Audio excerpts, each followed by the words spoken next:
जुड़ चुके हैं।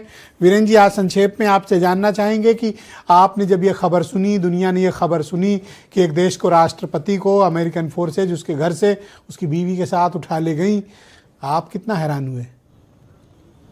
देखिए, हैरानी की बात तो है ही है, लेकिन 12 साल से मादुरो सत्ता में थे। वेनेजुएला जिसको कहते हैं कि जिसके धरती के नीचे खजाना छिपा हुआ है, तेल से लेके सोना चांदी से लेके कोयला से लेके सारी चीजें उस देश में हैं, जो लोहा सोना तमाम सारे। तो वेनेजुएला बहुत रिच कंट्री है और अमेरिका से हजारों किलोमीटर दूर है।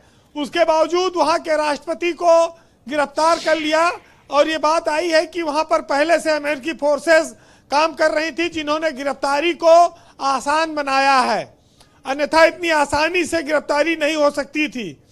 लेकिन जो एक देश भयंकर कुप्रबंधन के दौर से गुजर रहा हो, जीडीपी गिर गई हो, जहां 1 दर्जन अंडा खरीदने के लिए एक झोला नोट लेके जाना पड़ता हो, वो भी नोट गिन के नहीं दिया जाता है, बताते तराजू में सामान के बराबर तौल के दिया जाता है। उस देश में जनता अपने राष्ट्रपति पर कितना विश्वास रखेगी? इस कार्रवाई को आप उस देश के जनमानस के जनमत के हिसाब से भी देखा जाना चाहिए कि उस देश का जनमत क्या चाह रहा था और इस कार्रवाई को वो क्या ठहराता है। जिस देश में खाली तेल करोड़ों अरबों रुपए आते हो और हर चीज विदेश से खरीदी जाती, खेती बाड़ी फैक्ट्री सुई से लेके हर चीज बाहर से खरीद रहे, तेल बिकना बंद हो गया, मर गए। वहां पर अमेरिका ने इतना प्रतिबंध लगा दिया कि तेल लोग खरीदने बंद कर दिए। तो भारत के ऊपर अगर आप आएंगे तो भारत से वेनेजुएला 15,000 किलोमीटर करीब दूर है, लेकिन ब्रजेश जी वहां अमेरिका दोबारा इंफ्रास्ट्रक्चर अगर खड़ा करता है, अरबों डॉलर का अगर निवेश करता है, तेल कंपनियों को वो फिर से कंट्रोल में करता है, तो दुनिया को सस्ते तेल मिलने की एक नई उम्मीद जगेगी और भारत को भी सस्ते तेल मिलने का फायदा मिल सकता है, क्योंकि अमेरिकी प्रतिबंध के चलते अभी तक भारत वहां से तेल नहीं खरीद पा रहा था। तो एक ये बहुत बड़ा फायदा भी होगा मादुरो के लिए। लोग कहते हैं कि वो सत्यसाई बाबा के भक्त थे। हिंदुस्तान में जो सत्यसाई बाबा हैं पुट्टपर्थी वाले, अब इसमें पता नहीं कितनी सच्चाई है। और पहले मादुरो निकोलस मादुरो ट्रक चलाता था, फिर उसने धोखाधड़ी करके बताते बेईमानी करके सत्ता हथिया ली थी, जिसकी वजह से ये ऑपरेशन के बाद ये कहानी आई है।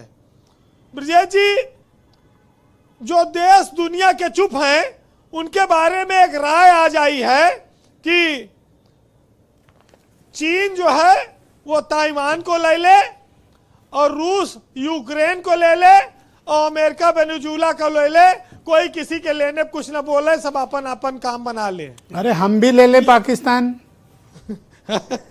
तो ये लगे हाथ ये काम हो जाए तय किया है जी। वैसे देखिए, अब तो हम लोग शायद फिर उसी आदम युग की ओर बढ़ रहे हैं, क्या है ईश्वर जाने। लेकिन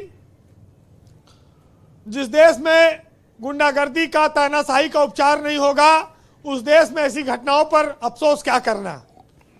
फिलहाल जी कंक्लूड करें जी। साहिर लुधियानवी ने जुल्म के खिलाफ 4 लाइन लिखी है, आप सुनिएगा कि जुल्म फिर जुल्म है, बढ़ता है तो मिट जाता है, और खूब खून फिर खून है, टपकेगा तो जम जाएगा।